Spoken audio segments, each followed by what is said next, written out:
આંગણવાડી અને આશા વર્કર બહેનો લાંબા સમયથી તેમની પડતર માંગને લઈને આંદોલન કરી રહ્યા છે, સરકારને જગાડવાનો પ્રયાસ કરી રહ્યા છે।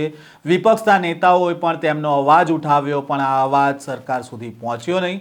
આખરે આ મામલો હાઈકોર્ટમાં પહોંચે છે, કોર્ટ ચુકાદો આપે છે, છતાં લઘુત્તમ વેતન નથી મળી રહ્યું અને હવે ફરી એકવાર આશા વર્કર અને આંગણવાડીની બહેનોએ આંદોલન શરૂ કર્યું છે। શું છે સમગ્ર મામલો, વિગતે વાત કરીએ આ વિડીયોમાં। વૈષ્ણવજન તો તેને કહીએ જે પીડ પરાઈ જાનાને રે। નમસ્કાર, નવજીવન ન્યૂઝમાં આપનું સ્વાગત છે। હું છું જયંત દાફડા।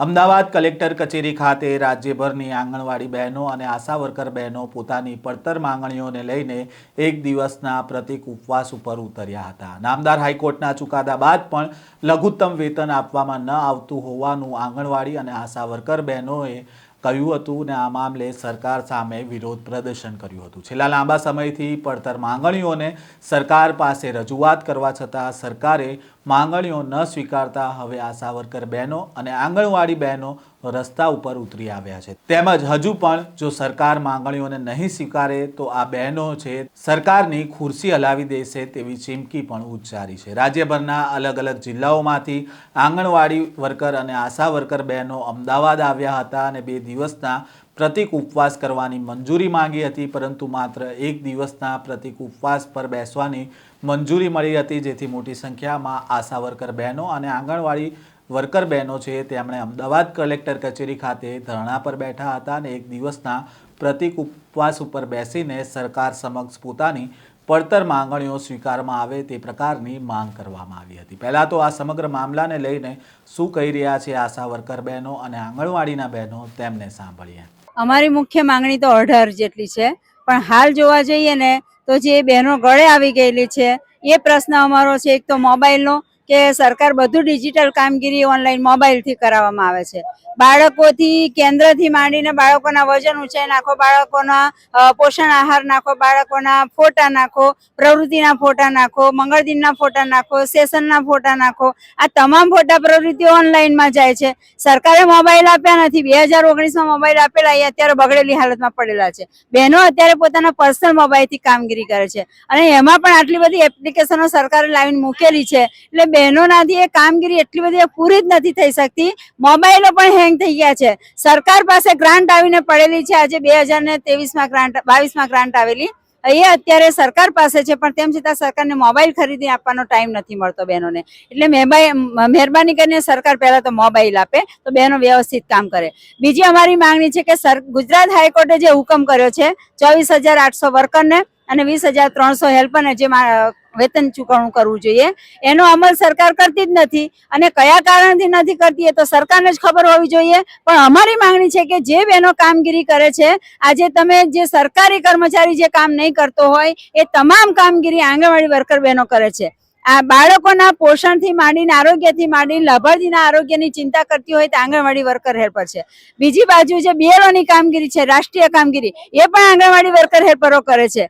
બીજી બાજુ જે સરકારના જે કઈ મેળા હોય, ગરીબ કલ્યાણ મેળા હોય, કૃષિ મેળા હોય કે ગમે તે પ્રોગ્રામ હોય તો એની અંદર પણ આ બહેનોનો જ ઉપયોગ કરવામાં આવે છે। તો અમારી માંગણી છે કે તમે આટલો બધો ઉપયોગ બહેનોનો કરો છો, બહેનો થકી જ તમારી સરકાર ચાલતી હોય એવું જ લાગે છે। તમામ અધિકારીઓ બહેનોની કામગીરીના કારણે વાહવાહ લેતી હોય છે અને જ્યારે બહેનોને આપવાનો પ્રશ્ન આવે છે ત્યારે સરકાર પીછેહટ કરે છે। આજે અમે આવેદન પત્રો આપીને થાક્યા છીએ ત્યારે અમારે રોડ ઉપર આવવું પડ્યું છે। એટલે આજે મહિલા સશક્તિકરણના નારા લગાવતી સરકાર છે, એમને અમે બતાવવા માંગીએ છીએ કે મહિલાઓનું સશક્તિકરણ નહીં પણ શોષણ થઈ રહ્યું છે અને એટલા માટે બહેનો રોડ ઉપર આવે છે। એટલે આજે બહેનો આજે રોડ ઉપર આવી છે, એ આવતીકાલે ગાંધીનગરમાં તમારી કચેરી સામે પણ આવી શકે છે। આગામી ચૂંટણી પણ આવે છે, એટલે સરકારને અમે કહેવા માંગીએ છીએ તો અમારા જે પ્રશ્નો છે એ તાત્કાલિક ધોરણે ઉકેલે। સરકાર એટલી બધી મગરૂમ સરકાર છે કે આ બહેનોના આટલા આવેદન પત્રો આપ્યા, આટલા પ્રોગ્રામો કર્યા છે। ગયા નવેમ્બર મહિનામાં 9 તારીખે અમે અમદાવાદની અંદર